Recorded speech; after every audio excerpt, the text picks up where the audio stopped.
Waktu panennya itu pada saat kapan? Pada saat bulan 3, 4, 5, 6, 7, 8. Itu sangat berpengaruh terhadap kualitas glukomanan.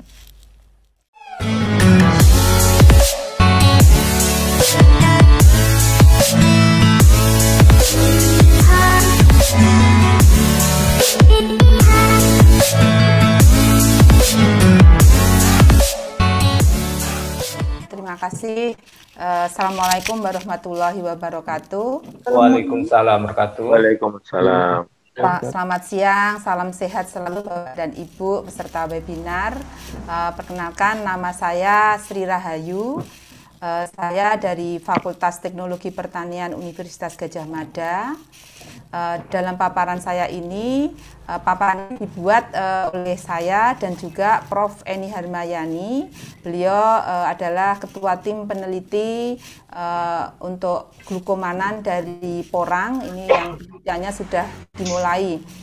Untuk ekstraksinya ini sudah dimulai sejak tahun 2012 hingga kini kami masih melakukan penelitian mengenai ekstraksi glukomanan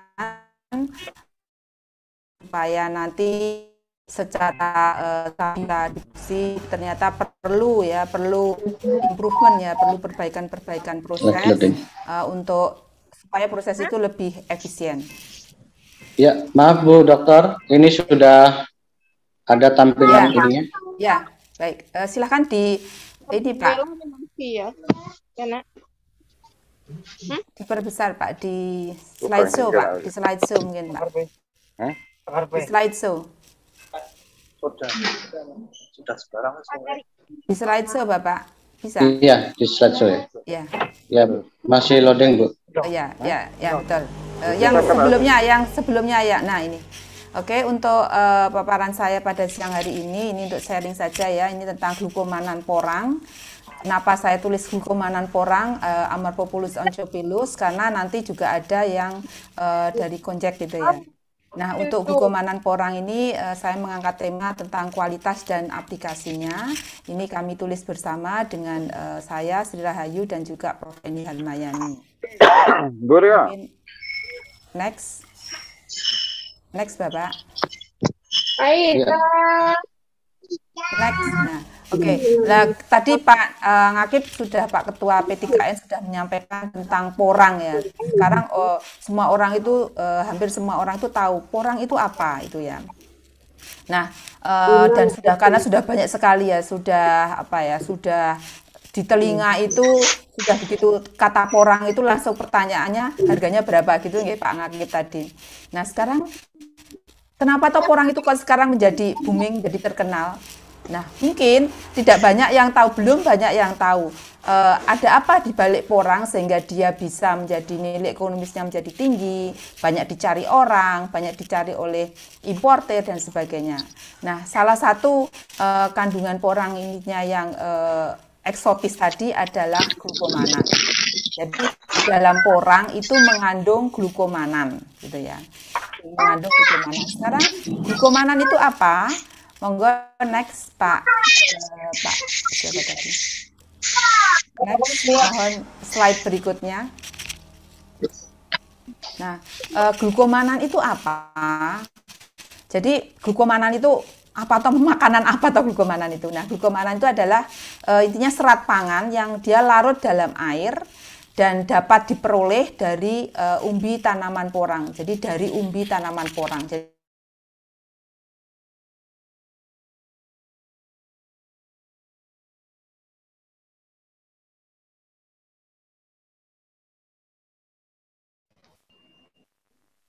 termute Bu suaranya Bu Sri. saya ikut di mute tadi. Ya. Jadi glukomanan itu adalah serat pangan yang larut dalam air. Nanti saya tunjukkan larut dalam air itu seperti apa. Yang dapat diperoleh dari tanaman porang, dari umbi tanaman porang. Dan secara komersial itu glukomanan sering disebut sebagai tepung konjek atau konjek. Konjek itu kalau di Jepang itu kan dia lebih jenisnya itu yang dikatakan sebagai konjek gitu ya. Sehingga glukomanan kalau di komersial itu sering juga disebut sebagai tepung konjek. Nah, kenapa tahu kok glukomanan itu mempunyai kelebihan ya, dan kelebihannya itu apa?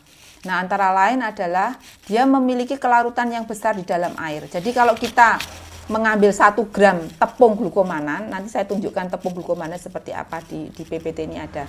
Tepung glukomanan itu saya ambil 1 gram, kemudian saya larutkan di dalam air 100 ml, itu nanti dia bisa kental sekali. Bisa kental sehingga kekentalannya itu yang sudah kami teliti itu hampir sampai dengan 70.000 centipoise. Kental sekali ya.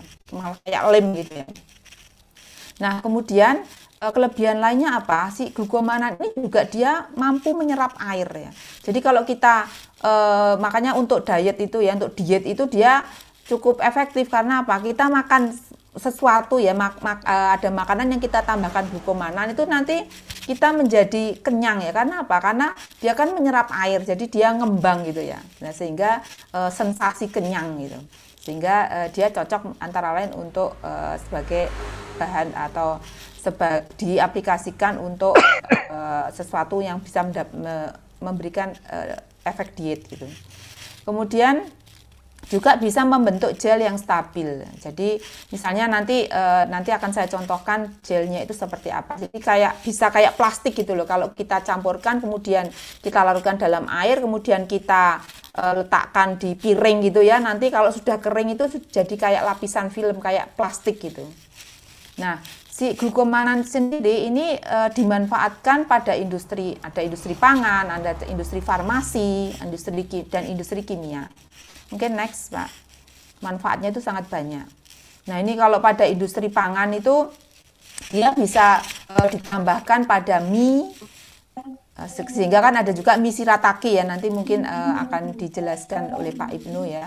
Kemudian ada juga dia bisa untuk ditambahkan ke puding atau yogurt. Jadi kalau kita makan puding atau jelly itu kan kenyal-kenyal itu ya, ada kenyal-kenyalnya itu. Nah, kenyal-kenyalnya itu karena apa? Karena ada glukomanannya di situ. Yang bikin kenyal itu adalah glukomanannya. Mungkin Bapak Ibu kalau nanti kalau itu porang itu kita kupas gitu ya, kan nanti kan ada kayak lendir gitu ya. Nah, itu glukomanannya itu justru itu ya. Jadi dia kalau kita larutkan dalam air nanti dia akan bisa menjadi seperti kenyal gitu. Nah, kemudian juga bisa untuk untuk menahan kerusakan akibat pembakaran. Jadi kalau kita tambahkan ke es krim itu kan gampang meleleh. Nah, kalau kita tambahkan si glukomanan, itu es krimnya itu melelehnya itu lama, jadi tidak gampang meleleh gitu ya. Nah, itu dibandingkannya antara yang ditambahkan glukomanan dengan yang tidak. Kemudian juga ada untuk roti ya, roti itu dia nanti menjadi adonannya itu mengembang, kemudian juga lembut gitu ya, menjadi lembut gitu. Nah, ini kemudian jelly itu juga sama, nanti tadi ada puding, ada jelly, ada yogurt, juga nanti kalau ditambahkan dengan sosis, kami juga sudah menambahkan glukomanan itu ke produk sosis, kemudian jelly, kemudian bakso itu ya ditambahkannya, tetapi pakai glukomanan. Next saja. Ini aplikasinya sangat banyak. Next. Nah, kemudian kalau di industri kimia, itu sebagai bahan pengisi dan pengikat tablet, kemudian juga bahan pelapis atau coating ya, untuk melapisi ya.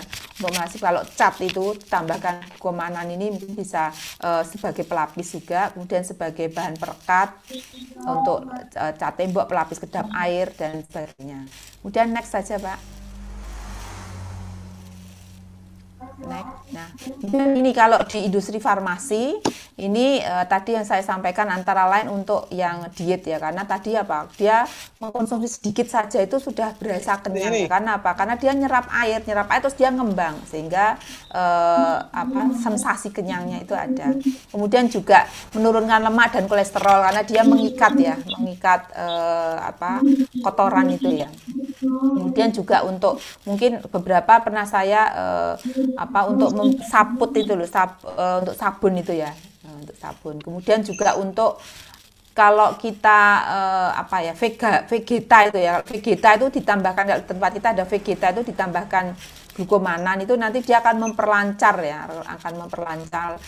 BAB-nya gitu ya. Next.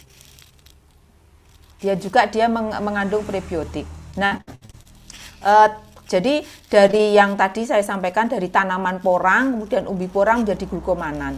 Nah, ternyata glukomanan ini itu menjadi top 10 ya. Jadi dia menjadi produk yang top 10. Jadi produk yang bagus untuk kesehatan. Ini kemudian juga di Jepang ini digunakan sebagai bahan pembuat konnyaku dan shirataki ya. Dan shirataki yang saya kira sekarang ini sudah ada di Indonesia, produsennya juga sudah ada di Indonesia. Kemudian di industri pangan karena memiliki gel dan viskositas yang tinggi. Next saja Bapak. Nah, sekarang kualitas glukomanan itu sangat dipengaruhi oleh apa gitu ya. Kualitas glukomanan itu bagaimana toh? Nah, kualitas glukomanan itu sangat dipengaruhi oleh tadi bahan baku porang. Tadi Pak Nakib sudah menyampaikan porangnya itu harus bibitnya itu harus bagus. Karena apa? Jadi dari bibit aja bahan baku porang itu bibitnya apa? Bibitnya dari yang tadi spora atau bijinya ya. Bijinya atau spora, kemudian ataukah dia yang paling bagus itu dari bibit dari spora ataukah dari bulbil, umbi kataknya atau dari umbinya. Bibit dari ketiga itu mana yang paling bagus? Kemudian itu baru dari bibitnya nih bahan baku porang. Kemudian juga dia dipanennya itu berapa? Setahun? Ataukah dia baru setahun kemudian dipanen? Ataukah 2 tahun? Ataukah 3 tahun? Ataukah 4 tahun? Itu. Kemudian waktu panennya itu pada saat kapan? Pada saat bulan 3, 4, 5, 6, 7, 8. Itu sangat berpengaruh terhadap kualitas glukomanan. Nah, kemudian belum lagi dia di dataran tinggi atau dataran rendah. Kemudian di daerah mana dengan kandungan tanah yang macam-macam. Nah, itu yang sampai saat ini saya kira belum ada pemetaannya ya. Jadi karena kualitas glukomanan dari porang itu sangat dipengaruhi oleh bahan baku, sehingga budidaya pun juga harus dispesifikkan budidaya porang seperti apa yang bisa menghasilkan glukomanan dengan kualitas yang bagus. Nah, itu saya kira perlu untuk dipetakan. Nah, selain dipengaruhi oleh bahan baku porang, itu juga nanti tahapan proses mulai dari porang dipanen hingga menjadi glukomanan. Nah, porang yang dipanen kalau dia pasca panennya tidak bagus, artinya dia ketika dipanen dibiarkan kemudian terjadi busuk, sebagian busuk dan sebagainya, itu nanti akan sangat berpengaruh terhadap kualitas glukomanan. Jadi glukomanan itu viskositasnya akan turun kalau dia busuk. Atau busuk sedikit saja dia katakanlah seperempatnya itu busuk itu, dan nanti dia terus akan turun kualitasnya, sehingga mulai dari pasca panen sampai dibuat menjadi produk antara yang lain itu akan berpengaruh terhadap kualitas glukomanan. Next Bapak. Nah, ini untuk pengolahan porang ya, dari porang segar kemudian jadi chip porang segar, kemudian kita rajang, kita iris-iris dengan ketebalan tertentu, kemudian kita keringkan menjadi chip porang. Kemudian setelah menjadi chip porang, kita giling menjadi tepung porang, tetapi tepung porangnya itu tepung porang yang sudah dihilangkan gatalnya atau kalsium oksalatnya. Karena apa? Karena kalsium oksalat itu sangat dia berbahaya ya. Kalau akumulasi nanti untuk ginjal itu dia akan berbahaya untuk kesehatan. Kemudian setelah menjadi tepung porang yang rendah oksalat, baru kita ekstrak menjadi glukomanan. Nah, itulah yang di sini yang paling putih ini, adalah tepung glukomanan. Sampai saat ini Indonesia, dari yang saya ketahui, mohon maaf nanti kalau mungkin ada yang bisa menambahkan atau memperbaiki. Indonesia itu masih ekspornya itu chip porang. Saya lihat di BPS itu ekspornya itu di situ ditulisan konjak chip gitu ya, chip porang dalam bentuk chip porang. Dan mungkin juga sudah ada yang ekspor dalam bentuk tepung porang. Cuman yang dalam bentuk tepung glukomanan setahu saya belum ada, tetapi barangkali mungkin sekarang sudah ada, seperti Ambigo itu mungkin sudah melakukan ekspor dalam bentuk tepung porang. Nah, sekarang berapa toh? Ini saya secara kasarnya ya, dari yang sudah kami teliti, dari porang segar menjadi chip porang itu rendemennya jadi 6 kilo jadi 1 kilo. Jadi 6 kilo porang segar itu menjadi chip porang 1 kilo. Jadi kita bagi aja ya rendemennya menjadi sekian persen ya, kurang lebih 15%-an lah. Kemudian dari ciporang menjadi tepung porang, tapi tepung porangnya yang gatalnya sudah hilang ya, kalsium oksalatnya sudah hilang. Dari ciporang menjadi tepung porang, kalau kita memprosesnya sudah betul, ya, memprosesnya sudah betul itu tadi saya sampaikan bahwa kualitas glukomanan sangat dipengaruhi oleh tahapan proses. Itu dari proses porang menjadi ciporang itu harus betul. Bagaimana yang betul nanti akan sedikit saya sampaikan. Kemudian dari ciporang menjadi tepung porang itu rendemennya antara itu yang paling rendah itu kalau yang pernah kami teliti itu antara 35 hingga 50%. 35 hingga 50%. Itu ringnya memang sangat tinggi. Kenapa sangat tinggi? Itu karena tadi apa? Bahan bakunya porang tadi. Nah, kemudian dari tepung porang menjadi glukomanan itu rendemennya berapa? Rendemennya itu juga berkisar antara 40 hingga 60. 40 hingga 60. Kemarin saya sempat mendapatkan tepung porang dari salah satu produsen di Indonesia. Itu saya ekstrak tepung porangnya itu sampai bisa dari tepung porang menjadi glukomanan, rendemennya itu bisa menjadi sampai dengan 65%. 65 hingga 70%. Saya kira itu sangat bagus ya. Nah, dari kisaran harga ya. Sekarang makanya kalau mungkin kalau petani akan menjual porang itu juga dipikirkan juga sampai dengan ke glukomanannya ini ya. Nah, dengan rendemen tadi ini di sini 6 kilo menjadi 1 kilo. Kemudian dari dari ciporang ke sini itu rendemennya sekitar 35 hingga 50%. Kemudian artinya 35 itu kalau di ciporangnya itu 100 kilo ya jadinya tepung porang itu 35 kilo hingga 50 kilo itu ya separuhnya hingga maksimal separuhnya. Kemudian dari tepung porang menjadi glukomanan itu kisaran ini tepung porangnya 100 kilo ya jadinya glukomanan itu antara 40 kilo hingga 60 kilo gitu. Next. Nah, tahapan ekstraksi glukomanan. Jadi tahapan tadi prosesnya untuk mendapatkan porang segar menjadi glukomanan. Yang pertama adalah porang segar, kemudian kita buat chip ya, kita buat chip. Ini peralatannya itu macam-macam ya, bisa pencucian itu bisa manual pakai mesin pencuci, kemudian ada perajangan bisa manual, bisa pakai alat perajang. Nah, kalau saya sarankan sih harus menggunakan mesin perajang atau alat perajang. Karena apa? Karena kalau terlalu lama teroksidasi, jadi porang itu kalau kita rajang itu kan nanti dia lama-kelamaan cepat coklat kan. Jadi dia akan terjadi pencoklatan ya, reaksi enzimatis. Sehingga kalau dia lebih cepat dirajang kemudian lebih cepat dikeringkan, maka si chip porangnya itu warnanya tidak akan gelap ya. Jadi karena warna atau kualitas chip porang itu sangat menentukan harga. Kenapa? Dan juga ini ya, kualitas itu kualitas dari misalnya ada jamurnya dan sebagainya. Nanti akan saya tunjukkan apa saja syarat dari chip porang.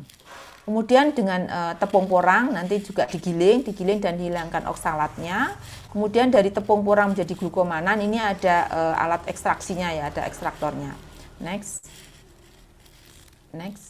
Nah, kemudian ini untuk porang itu ini kandungannya itu saya kira di literatur banyak sekali ya. Jadi porang itu kandungan airnya itu 80%.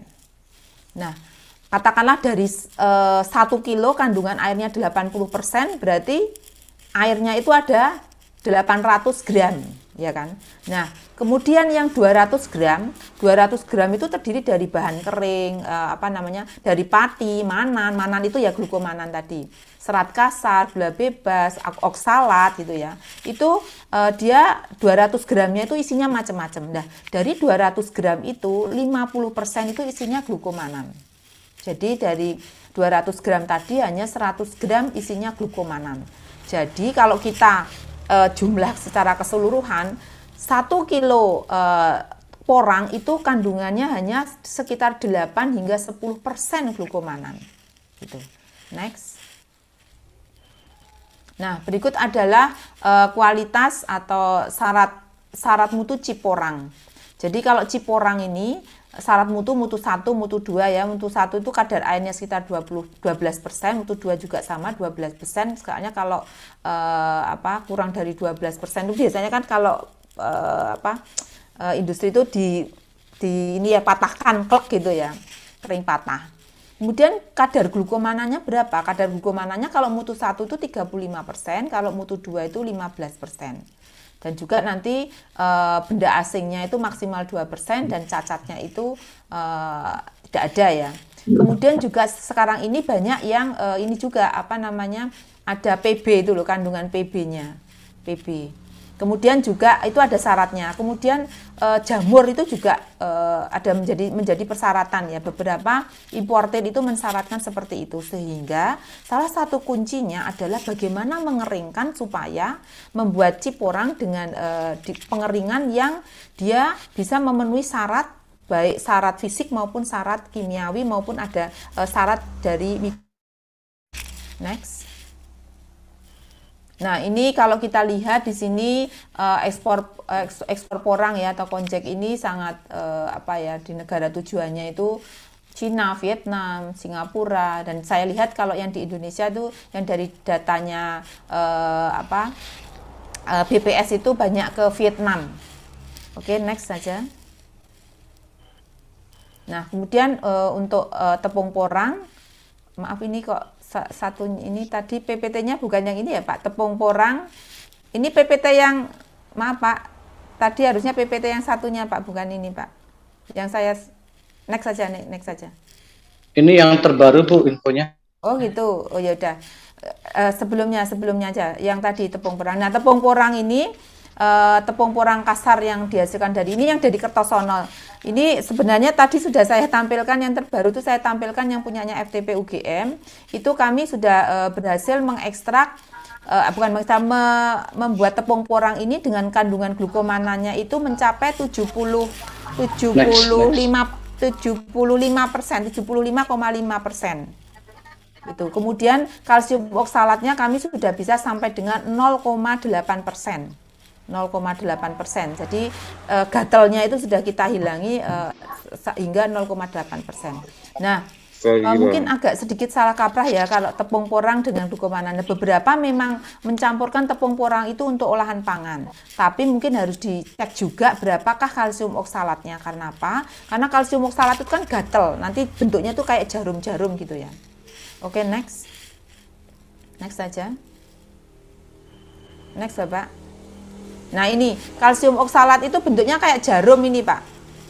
Ini kayak jarum itu. Nah, sehingga untuk ginjal itu tidak bagus, untuk kesehatan tidak bagus ya, kalau akumulasi itu dia akan berbahaya. Nah, itu gatelnya itu bentuknya kalau kita mikroskop pakai SEM itu, atau kita zoom pakai SEM itu dia seperti jarum seperti itu. Next.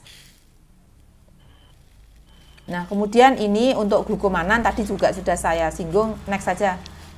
Kelebihan penggunaan glukomanan.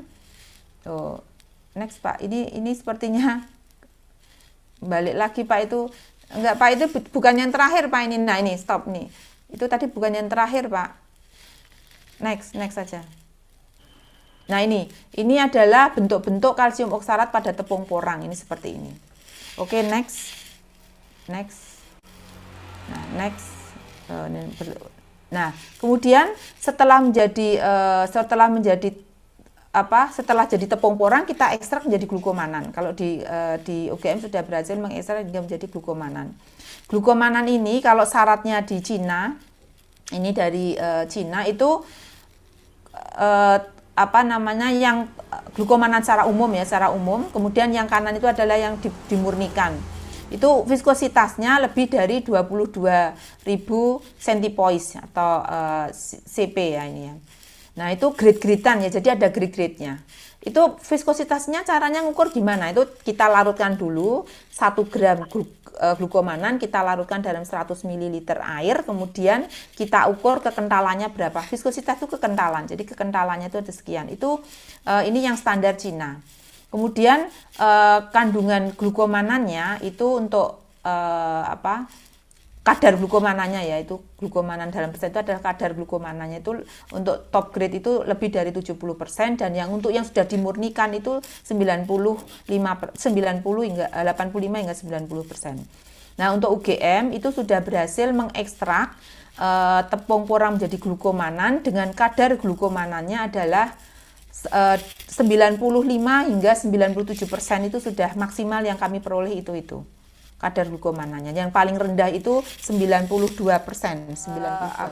Di Cina ini masih mengizinkan ya ini untuk sulfitnya ini, tetapi di beberapa negara seperti di Eropa saya kira sudah tidak diizinkan lagi untuk menggunakan sulfit. Ini tergantung dari bayarnya nanti.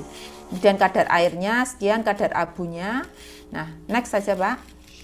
Itu ada PB juga ya, PB itu. Nah, kemudian kalau yang di Eropa ini ini karena tidak ada informasi kadar glukomananya ya, tetapi rata-rata di Eropa pun juga kadar glukomananya hampir sama dengan yang persyaratan di Cina. Nah, ini ada PB, ada kalau yang standar FLO kan nggak boleh ada sulfitnya, SO2 itu sulfit nih. Next. Nah, ini kalau kami di UGM sudah berhasil tahun 2013 kami sudah berhasil mengekstrak glukomanan dari porang, kemudian juga sudah mengaplikasikan glukomanan ke berbagai olahan pangan. Jadi sekali lagi kami penerapan yang sudah kami lakukan itu bukan dari umbi porang kemudian kita olah menjadi produk olahan pangan yang di sebelah kanan ini, tetapi setelah menjadi glukomanan itu kami tambahkan ke produk-produk makanan.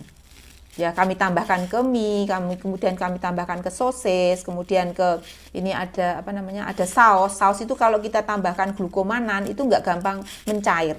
Jadi tidak gampang mencair. Kemudian juga ada jelly, di sini ada jelly, dan jelly ini untuk saat ini kami sudah meneliti untuk efek untuk sebagai pangan fungsional ya, pangan fungsional. Dia bisa menahan lapar juga. Next. Nah, ini adalah glukomanan yang kami ekstrak, yang berhasil kami ekstrak, dan kami sudah berhasil hingga kekentalannya itu 73.000. Padahal kalau standar komersial itu hanya 18.000 sampai 40.000. Ternyata glukomanan porang kita itu sangat manjur ya. Kalau diolah dengan betul, artinya kita ekstrak dengan betul, itu bisa menghasilkan kualitas yang bagus, yang tinggi ya, speknya yang tinggi, dan saya kira penggunaan sedikit aja dalam konsentrasi yang sedikit aja dia sudah efeknya sudah besar gitu ya, sudah banyak efeknya. Ini semua sudah memenuhi syarat standar komersial secara umum. Next. Nah, ini adalah aplikasi-aplikasi yang sudah kami lakukan. Ini untuk mie. Kalau mie itu kalau kita tambahkan glukomanan, kalau kita mie instan itu kalau kita rebus itu kan kuning ya. Nah, kalau kita tambahkan glukomanan itu nanti airnya bening. Airnya jadi bening gitu. Kalau kita tambahkan glukomanan. Kemudian kalau untuk kita tambahkan ke bakso itu kenyal gitu, jadi kenyal ya. Dan saya kira sekarang ini juga sudah banyak yang menggunakan, cuman menggunakannya dalam bentuk tepung porang. Kalau menggunakannya dalam tepung porang itu harus dilihat dulu oksalatnya ada tidak di situ. Karena kalau oksalatnya itu ada, itu akan akumulasi itu tidak akan nanti untuk kesehatan itu tidak baik gitu ya. Akan mengganggu kesehatan. Next. Mungkin itu yang bisa saya sampaikan terkait dengan kualitas dan aplikasi dari glukomanan. Sekali lagi tadi yang saya garis bawahi bahwa untuk kualitas itu sangat dipengaruhi oleh bahan bakunya. Bahan bakunya tadi sangat dipengaruhi oleh bibitnya, kapan panennya, umurnya berapa, tanamannya mungkin ditanam di daerah tinggi atau rendah, di wilayah mana, itu yang sampai saat ini saya kira belum dipetakan. Dan kenapa saya bisa menyampaikan seperti itu? Karena kami sudah meneliti ekstraksi glukomanan dari porang ini, dan kualitasnya memang sangat beragam. Itu tergantung dari di mana kita dapatkan, dan mungkin ini ke depan perlu dipetakan ya. Mungkin P3N perlu memetakan wilayah-wilayah tertentu ya, kita petakan mana yang bisa menghasilkan, dan nanti menjadi rujukan mana yang bisa varietas atau jenis atau porang seperti apa yang bisa menghasilkan glukomanan dengan kualitas yang bagus gitu. Mungkin itu yang bisa saya sampaikan Pak Raja. Selebihnya waktu saya kembalikan.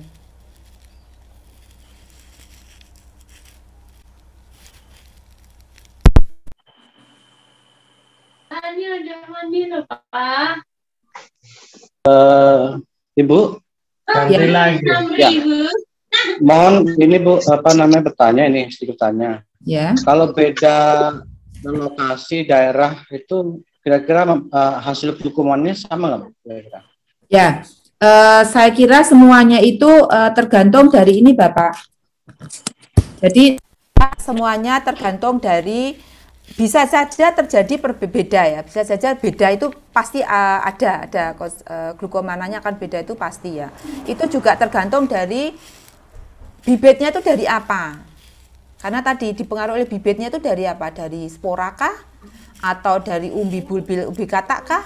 Atau dari umbi itu kan ada juga yang dari umbi yang kecil itu kan.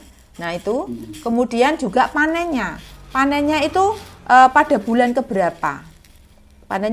keberapa, ukurannya berapa, kemudian bukan ukurannya, jadi dia dipanen pada tahun keberapa, 1 tahun, 2 tahun, 3 tahun, kemudian panennya pada bulan apa, bulan 5, 6, 7, 8. Nah itu yang perlu dipetakan. Oleh karena itu saya kira penelitian ini, karena kami juga sudah melakukan penelitian, ternyata memang ada perbedaan. Tapi belum semua kami lakukan ya, karena kami belum bisa menelusur ini yang porang yang kami beli itu bibitnya dari apa, itu belum kami telusur. Itu kami masih masih umur 1 tahun, 2 tahun, 3 tahun, 4 tahun, dan masih pada panenan bulan. Itu. Nah itu sehingga bisa jadi pada lokasi yang berbeda, saya kira itu ada kemungkinan kualitas glukomanan yang dihasilkan itu juga akan berbeda. Nah kalau kami menelitinya memang dari porang hingga kami ekstrak menjadi glukomanan, karena apa? Karena memang end produknya dari porang ini nanti adalah glukomanan itu. Yang tadi eksotis yang tadi adalah si glukomanan itu. Itu Bapak yang bisa saya sampaikan. Ya, memungkinkan nggak Bu penelitian ke depan ini, selain ini kan sekarang glukomanan ini untuk makanan, lalu industri seperti lem, industri untuk untuk farmasi ya, obat-obatan ya. Kedepannya untuk mungkin bahan bakar kendaraan mungkin nggak ke arah sana Bu ya? Kalau bahan bakar saya kira tidak ya Pak ya itu ya, karena dia serat pangan ya. Kalau untuk ininya ya, yang kita ini kan adalah serat pangannya itu yang kita unggulkan ya. Itu si glukomanannya itu. Ya, terima kasih banyak Bu Dr. Sri Rahayu. Nanti tetap di sini Bu ya, karena nanti akan ada sesi tanya jawab. Baik. Ya, oke.